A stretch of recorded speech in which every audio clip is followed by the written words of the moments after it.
what made you, I mean, seek this out or learn about prisons or go into prisons to teach the arts?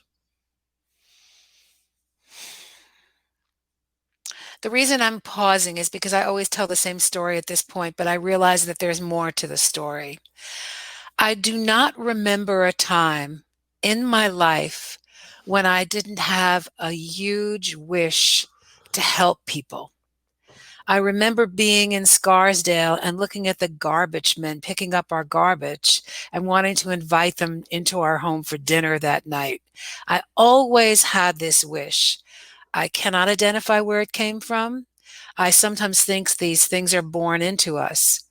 But in terms of dance with incarcerated people specifically, I I had a date rape situation when I was 18, which resulted in my first sexual experience. And I couldn't tell anybody about it. Of course, it was a long time ago, so I blamed myself, which is what women did in those days.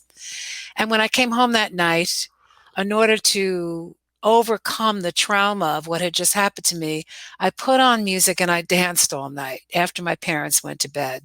And I even remember the song I danced to. You're too young to remember this song. It's The Drifters. It was Some Kind of Wonderful. Mm. And in the next morning, I felt like I had overcome this experience. Of course, it was years later that I found out that dance, moving beautifully and tenderly to gorgeous music, changes your brain chemistry. This is now a scientific fact in exactly the same ways that antidepressants do. So, evolutionary biologists have discovered this. I discovered that night. So I thought, where do people need that healing that I experienced? Where can I get people who aren't free or who are traumatized? Because most people in prison are victims as well as perpetrators. Most people who not do harm in the world, even in small interpersonal ways, are coming from their own pain. People in pain cause pain. So it occurred to me that